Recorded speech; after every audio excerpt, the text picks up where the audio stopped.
जय हिंद स्टूडेंट्स। चलिए हम लोग समझते हैं आज फंडामेंटल ड्यूटी को और समझते हैं फंडामेंटल ड्यूटी को हमारे कॉन्स्टिट्यूशंस में रखा ही क्यों गया, क्या पीछे इसके लॉजिक था, क्या कारण था, इन सभी चीज़ों को देखते हैं। और बाकी जो फैक्चुअल इन्फॉर्मेशंस हैं आपके एग्जाम्स पॉइंट ऑफ व्यू से जो आपको एग्जामिनेशन में हेल्प करेगा उसको भी देखते हैं, हम लोग समझते हैं। ठीक है, तो देखिए फंडामेंटल ड्यूटी हमारे कॉन्स्टिट्यूशंस में ओरिजिनल फॉर्म में नहीं था, है ना। जिस तरीके से हमारे कॉन्स्टिट्यूशन में फंडामेंटल राइट है, डीपीएसपी है, ये सब क्या है, कॉन्स्टिट्यूशन जिस समय लिखा गया था उसी समय डाला गया था। लेकिन फंडामेंटल ड्यूटी कॉन्स्टिट्यूशन मेकर्स ने, हमारे संविधान सभा के मेंबर्स ने नहीं बनाया था।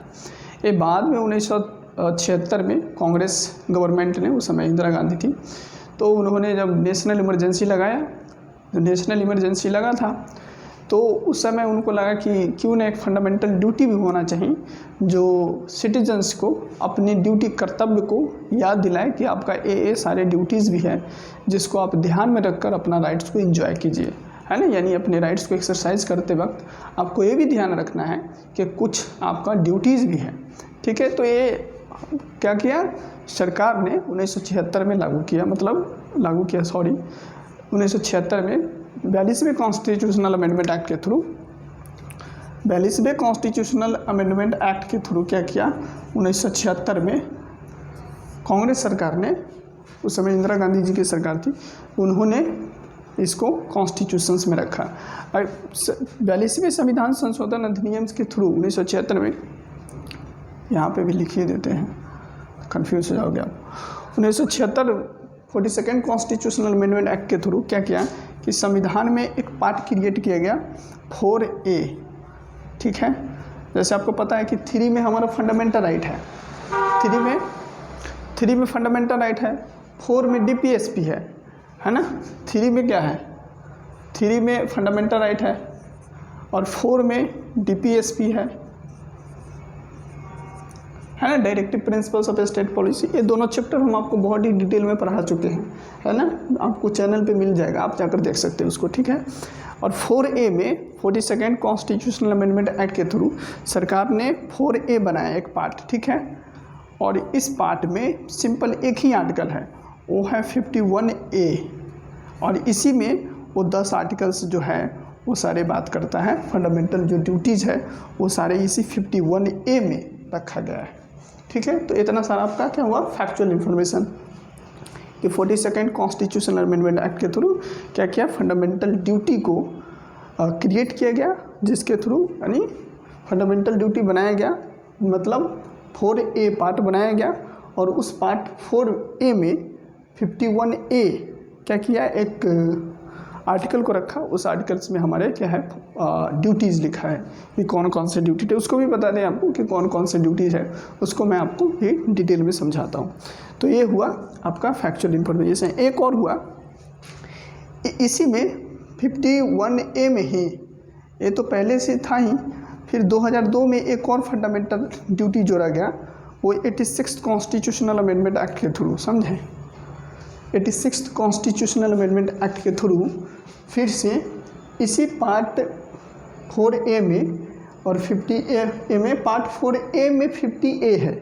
ठीक है, जैसे पार्ट 3 पार्ट 4 है ना, उसी तरीके से पार्ट 4 है, और पार्ट 4 में 51A एक आर्टिकल है। ठीक है, तो इस 51A आर्टिकल में एक और फंडामेंटल ड्यूटी जोड़ा गया कि आप अपने बच्चों को अपॉर्चुनिटीज़ दीजिए, जो 6 से लेकर 14 साल के बच्चे हैं उसको पूरा का पूरा अपॉर्चुनिटी प्रोवाइड कीजिए ताकि वो भी पढ़ाई लिखाई कर सके, है ना, फ्री एजुकेशन मिले उसको। मतलब आपके ऊपर, पेरेंट्स के ऊपर एक ड्यूटी लगाया गवर्नमेंट ने कि आपका एक कर्तव्य है कि अपने बच्चों को पढ़ाइए लिखाइए, एजुकेशन दीजिए।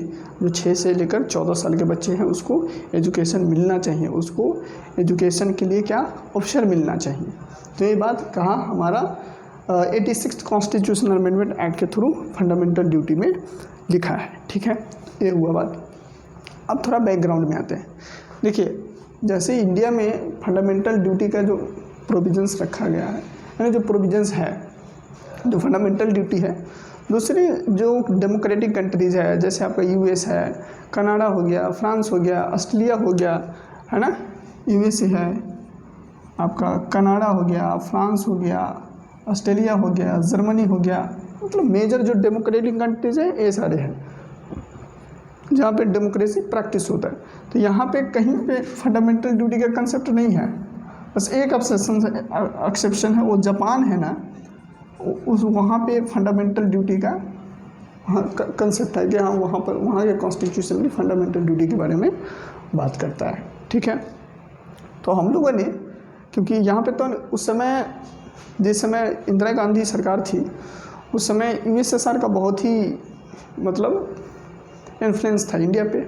उस समय यूएसएसआर था, जो आज रसिया है उस समय यूएसएसआर था, मतलब उस समय टूटा हुआ नहीं था। आज तो डिसइंटीग्रेट हो गया है, तो टूट गया है, आज टूटकर बट गया है, सारा अलग अलग पार्ट्स में बस बट गया है। जो उसका बड़ा भाग है वो आज रसिया है, रूस है। तो उस समय यूएसएसआर था और यूएसएसआर से इंडिया खूब इन्फ्लुएंस था। इंदिरा गांधी भी कुछ फैक्ट करके आई थी, है ना। 1971 के बार जो हुआ था इंडिया पाकिस्तान के बीच में, उस समय में यूएसए और इंडिया के बीच में एक समझौता भी हुआ था और उससे इंदिरा गांधी खूब इन्फ्लुएंस था यूएसएसआर से, है ना।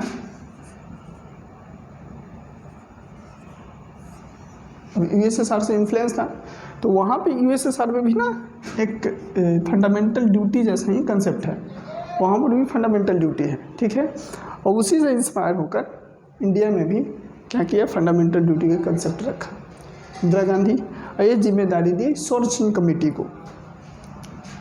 मैडम ने जिम्मेदारी दिया स्वर्ण सिंह कमेटी को। ठीक है,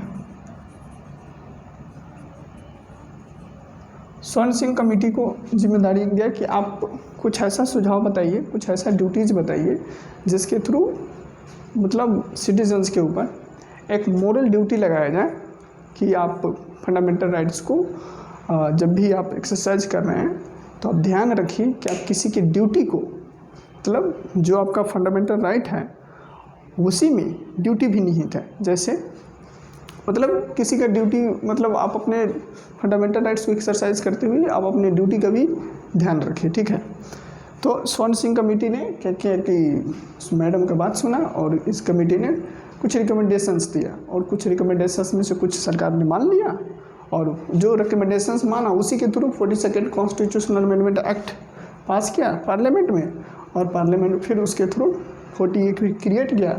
और उस 40A में जब 4A में पार्ट 4A में 51A आर्टिकल है और उसमें ये सारे 10 जो अभी आपको हम बताने वाले हैं कि फंडामेंटल ड्यूटी क्या है वो सारे रखा गया है। ठीक है, तो स्वर्ण सिंह कमेटी के रिकमेंडेशन पे फंडामेंटल ड्यूटी को बनाया गया। ठीक है, ये हुई बात। अब क्या है कि जैसे एक यहाँ पे बड़ी बेजोर अच्छा मतलब बहुत ही सुंदर लाइन लिखा है। लिखा क्या है कि राइट्स एंड ड्यूटीज़ आर को रिलेटिव एंड इनसेपरेबल।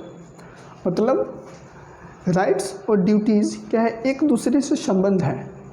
राइट्स और ड्यूटीज़ एक दूसरे से को रिलेटिव है और इनसेपरेबल है, एक दूसरे को अलग नहीं कर सकते। जैसे समझाते हैं आपको एग्जांपल से।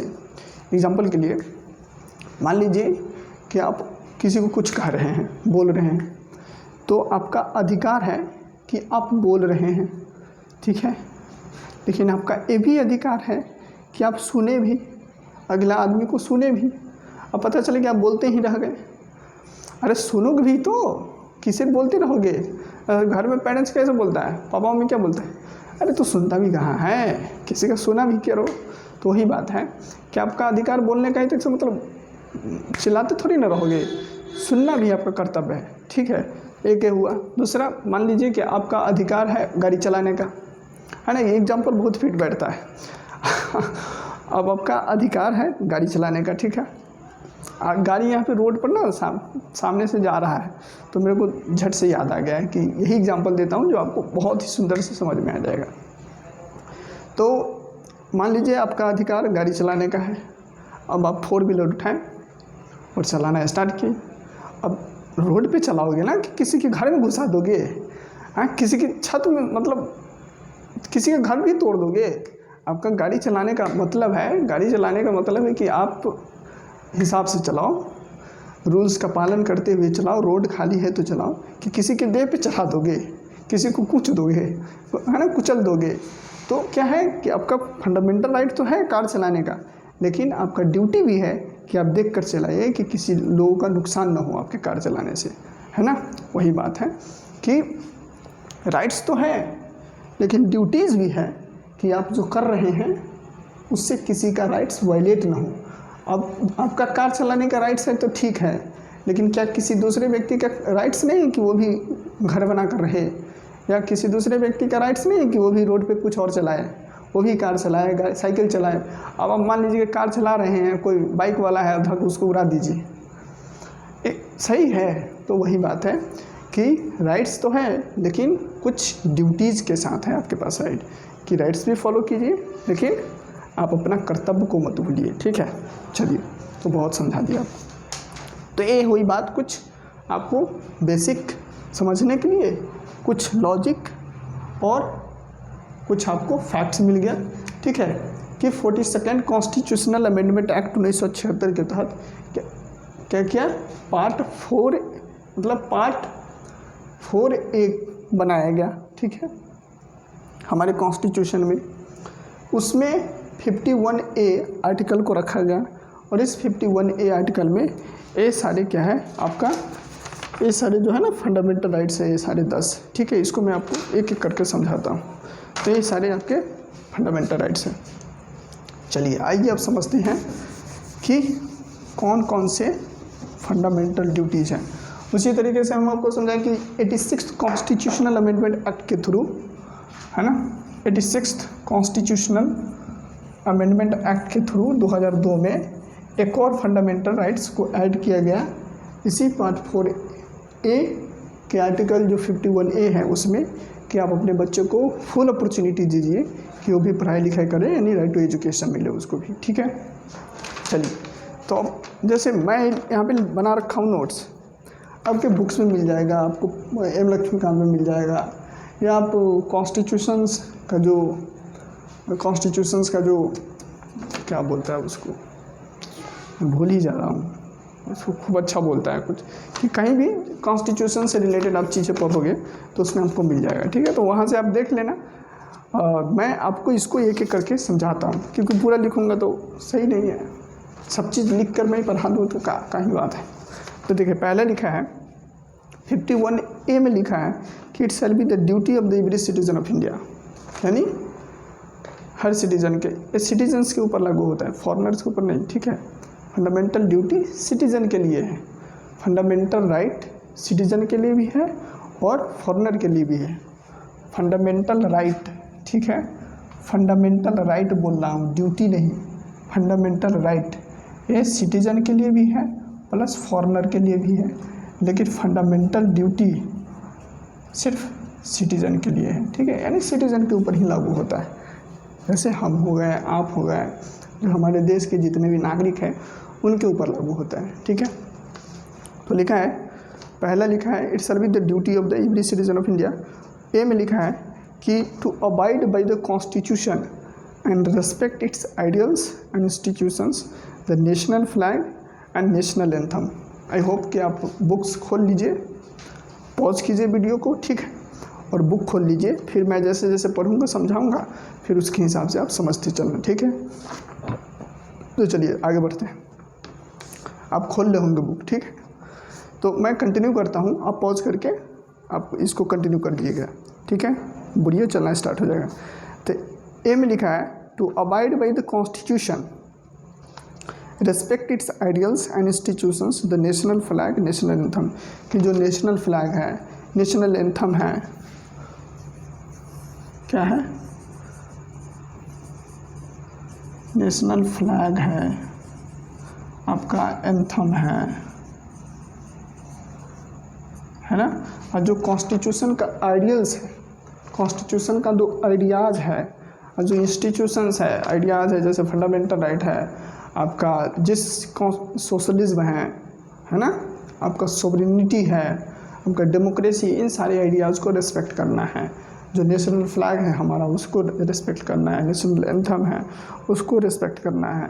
फिर आपका जो कॉन्स्टिट्यूशन के द्वारा जो इंस्टीट्यूशंस बनाया गया है, जैसे आपका पार्लियामेंट हो गया, सुप्रीम कोर्ट हो गया, हाई कोर्ट हो गया, इन सभी को भी रेस्पेक्ट करना है, ठीक है।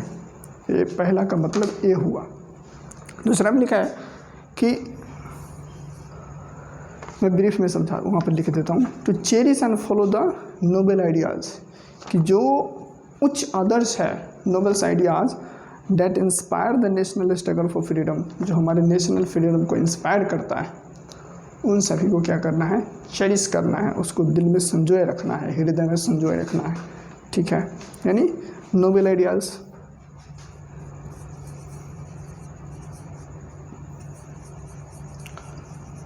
नोबल आइडियल्स जो है, जो उच्च आदर्श है, जैसे गांधी जी का उच्च आदर्श सत्य और अहिंसा की वाली बात है, तो गांधी जी को रिस्पेक्ट करना है। ऐसा नहीं कि गांधी जी को, आजकल तो देश में कुछ भी चलता है, आजकल तो गांधी जी क्या, तो भगवान बुद्ध को भी गाली देने लगता है समझ रहे हैं ना। तो देश में ऐसा सेंटिमेंट है, तो किसी को भी गाली देने लगता है आजकल, पता ना क्या हो गया है। शी में to uphold and protect the sovereignty, unity and integrity of India, कि आपको देश की यूनिटी, सॉवरेनिटी, इंटीग्रिटी को प्रोटेक्ट करना है। और जैसे सरकार कोई कानून बनाती है, unlawful prevention act, unlawful prevention protection, कुछ ऐसा ही, unlawful activity prevention protection act, ऐसा ही है, यूपीए करके, अनलॉफुल प्रोटेक्शन एक्ट, ऐसा ही है कुछ। तो उसके थ्रू सरकार क्या करती है, जो सरकार जो सोवरेनिटी को, इंडिया के सोवरेनिटी के जिस चीज़ से सोवरेनिटी का खतरा है, यूनिटी का खतरा है, देश में यूनिटी का खतरा है, कि देश को किसी टूट सकता है ना, या मान लीजिए कुछ ऐसा सेंटिमेंट पैदा ले ले हमारे इधर राजस्थान में या पंजाब में, जैसे क्या बोलता है, खालसा है ना, खालसा है, क्या क्या पता ना, सब कुछ भी करना स्टार्ट कर देता है। तो ऐसे सेंटिमेंट्स को क्या करना है, ख़त्म करना है। ऐसा सेंटिमेंट्स नहीं होना चाहिए। ऐसा सेंटिमेंट्स देश के सोवरेनिटी के लिए, इंटीग्रिटी के लिए, यूनिटी के लिए खतरा पैदा करता है ना। वाहे गुरु खालसा ही कुछ करके ऐसा ही ना। जैसे आपका साउथ इंडिया में तमिलनाडु से हमेशा झगड़ा होता है हिंदी और तमिल को लेकर, हिंदी इंग्लिश तमिल को लेकर। तो कुछ ऐसा सेंटिमेंट ना पैदा हो जिससे देश की यूनिटी और इंटीग्रिटी के ऊपर खतरा है, ठीक है। सोवरेनिटी के जो सोवरेनिटी है, सोवरेनिटी क्या है कि मेरी मर्जी मैं क्या करूं, हमारे ऊपर कोई हायर अथॉरिटी नहीं है। मतलब जो हाईएस्ट गवर्निंग बॉडी है, जो highest law of the land है, वो हमारा कॉन्स्टिट्यूशन है। लेकिन पार्लियामेंट के ऊपर कोई नहीं है। पार्लियामेंट जो चाहता है वो सारा कानून बना सकता है, यानी सारी चीज़ को ध्यान में रखते हुए, है ना। वो बेसिक स्ट्रक्चर वगैरह वो क्या है वो बाद में हम लोग समझेंगे, इसके बाद ही शायद मैं पढ़ाऊँगा, हो सकता है। तो सॉवरेनिटी, यूनिटी ऑफ इंडिया को प्रोटेक्ट करना है, इसको भी लिख देते हैं।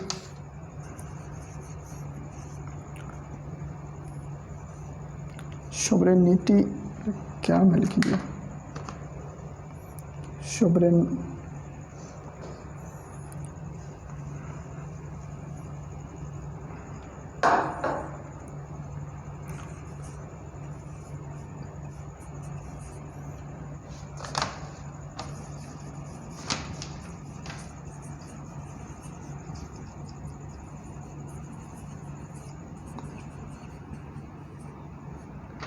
इंटीग्रिटी ऑफ द नेशन, इसको क्या करना है, प्रोटेक्ट करना है, ठीक है।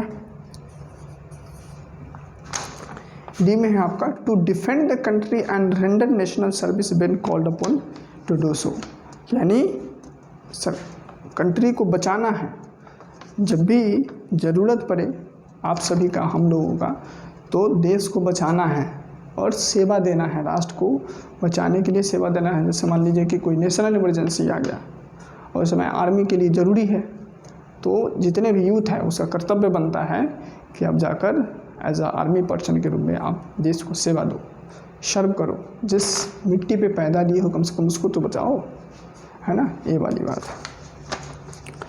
तो आपको क्या करना है, नेशनल सर्विस देना है। इसमें एक लिस्ट लीजिए, नेशनल सर्विस,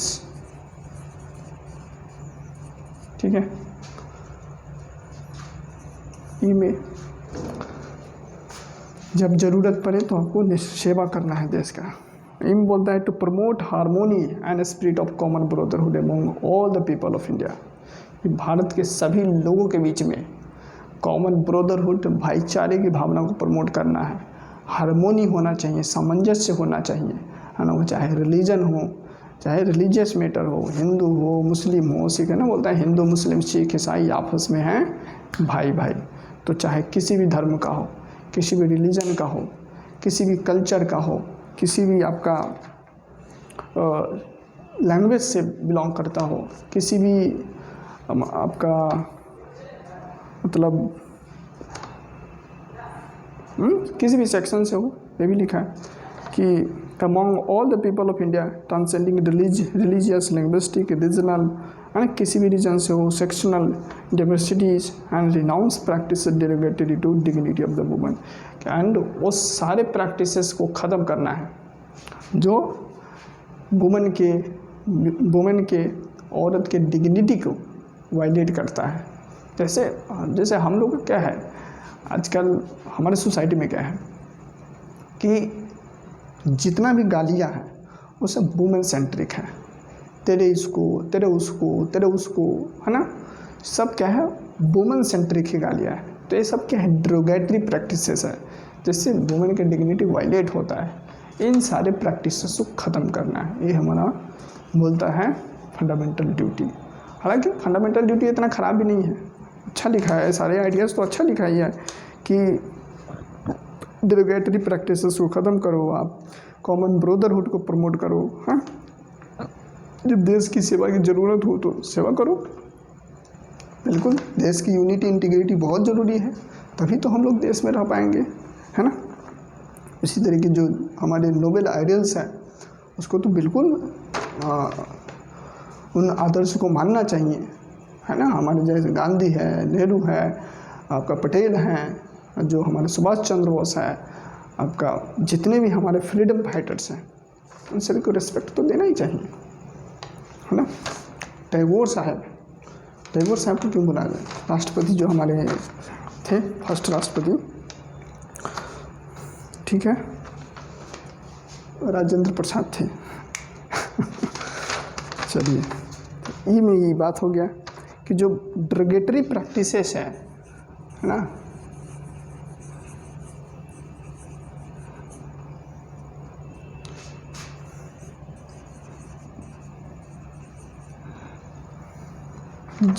ड्रोगेटरी प्रैक्टिसेस क्या करना है, ख़त्म करना है, जो कि वुमेन की डिग्निटी को वायलेट करता है। ठीक है, यहाँ पे लिख लो डिग्निटी ऑफ वुमेन, कि जो वुमेन के डिग्निटी को वायलेट करता है सही नहीं है। ठीक है, इसलिए आप लोग गला गलौज मत किया करो।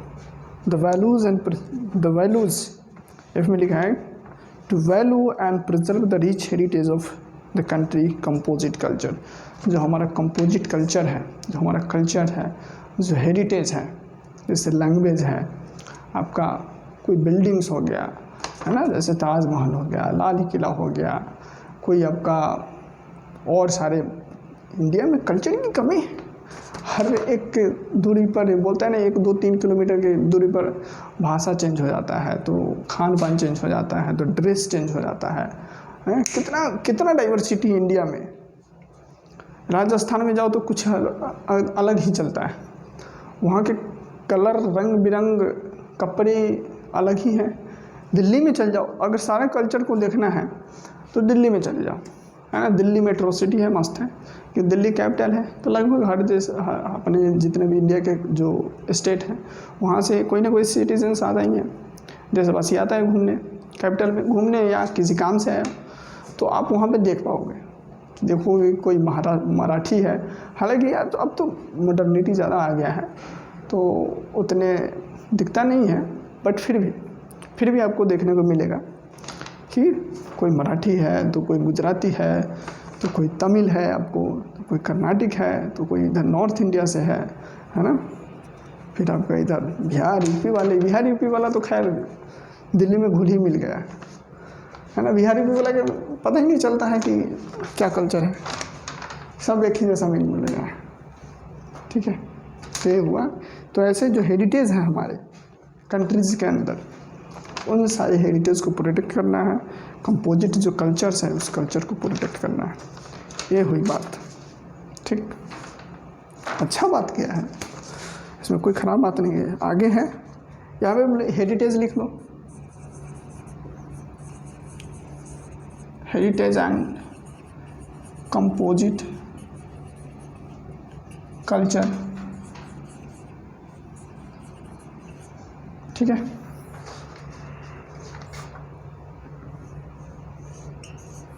और आपका है नेक्स्ट में है to protect and improve the natural environment. Natural environment को इम्प्रूव करना है। अभी जो तेलंगाना वाला केस था, ये तो अच्छा हुआ कि समय पे सुप्रीम कोर्ट ने बीच में टांग लगाया, मतलब सुप्रीम कोर्ट बीच में कूद गया, नहीं तो ये सब पता ना क्या कर देगा। एक ही दिन में पूरा पेड़ पौधा के काट कूट के पूरा गया राजस्थान जैसा बंजर बना देगा। कितना गधा आदमी सब है यार, क्या दिमाग में चलता है सरकार के, सब पता ही नहीं चलता है। चलिए, to protect and improve the natural environment, natural environment को इम्प्रूव करना है आपको। इंक्लूड द फॉरेस्ट है, फॉरेस्ट को बचाना है, लेक्स को बचाना है, रिवर्स को बचाना है, सब बहुत इंपॉर्टेंट चीज़ है आपका। फॉरेस्ट, लेक्स, ये सब क्या है, एयर प्यूरिफाइंग का काम करता है। इसमें अलग अलग तरह के वन प्रजातियाँ रहता है, स्पीसीज रहता है अलग अलग तरीके से, और देखने में कितना सुंदर लगता है। लेक्स हो, रिवर्स हो, आपका फॉरेस्ट हो, अच्छा लगता है देखने में। वाइल्ड लाइफ को प्रोटेक्ट करना है and have compassion for living creature. जो लिविंग क्रिएचर है, जो पशु है, पशु पक्षी है, जो एक लिविंग बीइंग है, उसके प्रति कंपैशन रखना है। ऐसा नहीं कि उसे मार के रातों रात खपा देना है, ऐसा नहीं करना है, ठीक है। तो इसको लंबा चौड़ा है क्या है, लिखिए आप, लिख लीजिएगा इसको। To protect and improve the natural environment, कि नेचुरल इन्वायरमेंट को प्रोटेक्ट करना है, इंक्लूडिंग फॉरेस्ट को, लेक्स को, रिवर्स को, वाइल्ड लाइफ को, and to have compassion for living creature, है ना। तो ये हुई बात, कंपैशन रखना है लिविंग क्रिएचर के प्रति, समझे sir ji.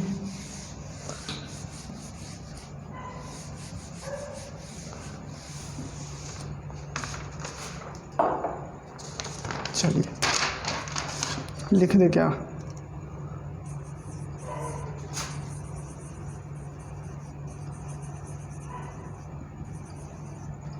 Compassion for living creature,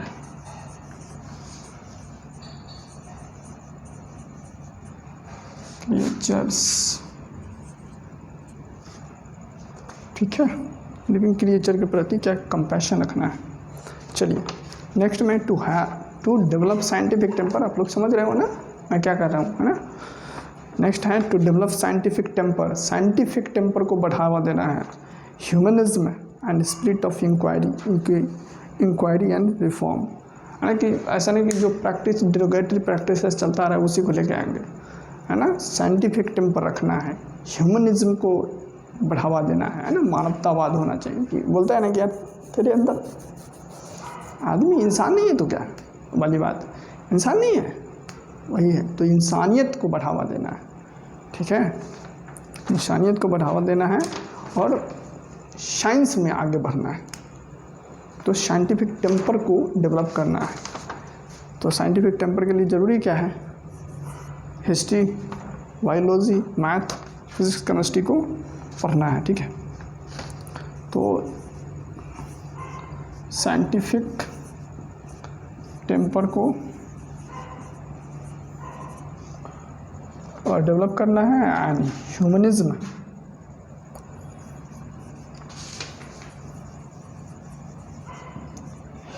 को बढ़ावा देना है, ठीक है जी। नेक्स्ट में है आज में लिखा है to safeguard public property and absorb violence. ये तो कोई ही नहीं करता है, बोला सेफगार्ड पब्लिक प्रॉपर्टी को सेफगार्ड करना है। अब देखता है कि कोई शाम हो गया और रेलवे पे कोई नहीं है, तो हो ना हो कि रेल के पटरी में खोल के लेके चल जाए ऐसा भी होता है कि पता चले कि रात भर में नया पुल बना था। ऐसा तो खूब बिहार में खूब होता है कि नया नया पुल बना था और रात भर में पुल के पते नहीं, पुल भी गायब कर दिया सब। तो ऐसा ऐसा चोर तो हमारे बिहार में हो गया है। बिहार में चोर का कमी नहीं है ना। पुल कैसे गायब कर देता है भगवान जाने, कुछ भी गायब कर देता है वो सब। तो वही बात है कि पब्लिक प्रॉपर्टी को सेफगार्ड करो, है ना। स्कूल्स, कॉलेज, रेलवे हो गया आपका, बसेस हो गए, ये सब पब्लिक प्रॉपर्टी है, इसको सेफगार्ड करो यार। हाँ, वायलेंस से दूर रहो वायलेंस मत करना। लेकिन अगर स्टूडेंट के साथ कुछ भी होता है तो सरकार को प्रोटेस्ट दिखाना चाहिए। देखिए, प्रोटेस्ट करना हमारा हक है, फंडामेंटल राइट है, लेकिन पब्लिक प्रॉपर्टी को ना तोड़ना, फोड़ना, बर्बाद करना, इससे सरकार को कुछ नहीं होने वाला है। फिर बाद में सरकार हम ही लोग से पैसा लेगी, जेब से निकलवाएगी टैक्स के द्वारा, और फिर उसको भरपाई करेंगे। तो ये पागलपन ही है। प्रोटेस्ट करो, चक्का जाम करो, ताकि इम्पैक्ट ज़्यादा पड़े सरकार के ऊपर। लेकिन तोड़ फोड़ करना, रेलवे को उखाड़ के फेंक देना या बसेस को फोड़ देना, जला देना, है ना, ये सब गलत बात है। पब्लिक बिल्डिंग जो है उसको तोड़ फोड़ कर देना, ये सब नहीं करना जरूरी, बिल्कुल नहीं करना चाहिए यार। ये सब हमारा है, हम लोगों का है, हम लोगों का कलेक्टिव रिस्पॉन्सिबिलिटी है कि इसको प्रोटेक्ट करें। और हम ही लोग पागल की तरह उसको तोड़ने लगे तो मूर्खता है ना, है ना। तो ये हम लोग का क्या है, रिस्पॉन्सिबिलिटी है कि जो पब्लिक प्रॉपर्टी है उसको कम से कम, क्योंकि हम लोग का है भाई, वो किसी नेता का थोड़ी ना है, किसी ऑफिसर का थोड़ी ना है, किसी के बाबूजी का थोड़ी ना है, वो सब एक लोगों का है, देश के लोगों का है, आम जनता के है। क्योंकि आम जनता के पॉकेट से पैसा निकल कर जाता है, फिर वो बनता है चीज़। तो इसलिए रिक्वेस्ट रहता है आप लोगों से कि पब्लिक प्रॉपर्टी का नुकसान मत, मतलब पब्लिक प्रॉपर्टी को कम से कम डैमेज कीजिए। क्यों करना है डैमेज? और मान लीजिए आपको प्रोटेस्ट दिखाना है तो चक्का जाम कर दीजिए, रेलवे नहीं चलने दीजिए, बहुत होगा तो 1-2 दिन डिले हो जाएगा। लेकिन रेलवे को उखाड़ देना, रेलवे को ही उलट के पलट देना, this is not a right thing, है ना। तो बिल्कुल सही नहीं है।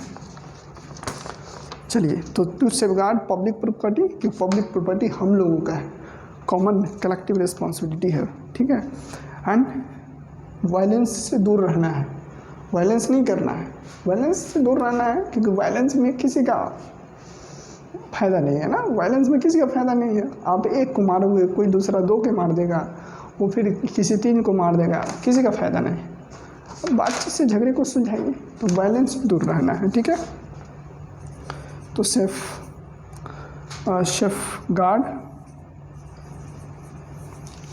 पब्लिक प्रॉपर्टी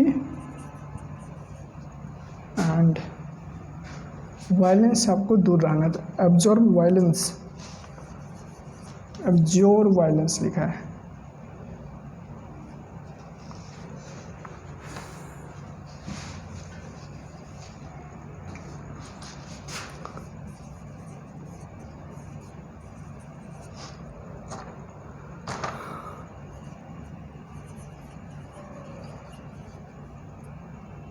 ठीक है, वायलेंस है, तो वायलेंस से दूर रहना है। आई के बाद आपका जे है। जे में है to strive to have excellence in all spheres of individuals and collective activity so that the nation constantly rise to higher levels of the endeavours and achievements. जो नेशंस का अचीवमेंट्स है, मतलब गोल है, जो देश चाहती है करना, जो हमारा गोल है देश का, जैसे अभी क्या है, डेवलप भारत बनाना है 2047 तक, तो इसमें पार्टिसिपेट करना है, इसमें क्या करना है, इसमें एक्सीलेंस, अपने आप को अपने अंदर एक्सीलेंस लाना है। क्योंकि हर व्यक्ति का जब डेवलपमेंट होगा ना, देश के हर व्यक्ति का डेवलपमेंट होगा। अब हर व्यक्ति ज्ञानी बन जाए तो क्या करप्शन होगा? अगर भारत में अगर हर इंडिविजुअल, हर जो सिटीजन है वो अपने राइट्स समझ ले, अपना ड्यूटीज समझ ले, क्या करना है क्या नहीं करना है, अगर वो सब समझ ले तो क्या करप्शन होगा? नहीं होगा। लेकिन भारत में क्या है कि किसी को पता भी है, किसी को नहीं है, किसी को पता भी है, हालांकि जिसको पता रहता है वही सबसे ज़्यादा करता है करप्शन, वही नीचे से घुस करता है पैसा। तो ठीक है, लेकिन जब सब लोग जान जाता है ना तो फिर इनडायरेक्ट प्रेशर पड़ता है कि वो भी जानता है, वो भी जानता है, कैसे करोगे आप, है ना। जो नॉर्वेजियन कंट्रीज़ है वहाँ पे यही, वहाँ के लोग इतना अवेयर हो गया है कि जो सरकारी ऑफिसर्स है उसको करप्शन करने में मौका ही नहीं मिलता है ना। काम करना ही पड़ेगा तुझे, तुम तो सर्विस पर्सन हो ना, सेवा करने आए हो, सेवा करो, करप्शन करना थोड़ी ना, ये बात है। तो यहाँ पे आते हैं, लिखा है to strive towards excellence in all spheres of individuals and collective activity, कि एक्सेलेंस लाना है जीवन में, किसी भी स्फीयर में कोई भी काम करो उसमें एक्सेलेंस लाओ, मास्टर करो अपने आप को उसमें, so that the nation constantly rise higher level पर, क्या करे, नेशन, राष्ट्र ऊपर तक जाए, एंड इंडेवर्स एंड अचीवमेंट्स, जो अचीवमेंट्स करना चाहता है वो भारत अचीव कर पाए। ठीक है, ये हुआ मतलब। तो यहाँ पे क्या लिख दे, एक्सीलेंस लिख लीजिए, है ना, एक्सीलेंस कैसे लिखा भाई, इन ऑल स्फीयर्स। ठीक है, एक और है कि to provide opportunity for education, जो 2002 में ऐड किया गया था, एक और ड्यूटी है, वो है to provide opportunity for education to his her child और wards between the age of 6 years, है ना, कि अपने बच्चों को अपॉर्चुनिटी दो, अवसर दो एजुकेशन का, जो 6 से लेकर 14 साल तक है। ठीक है, this duty was added by 86th constitutional amendment act के थ्रू। ठीक है, तो ये है आपका क्या है, अपॉर्चुनिटी देना है।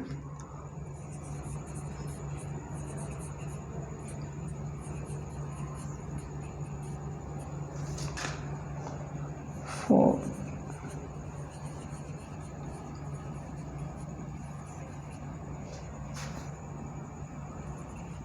6 to 14 ईयर, है ना,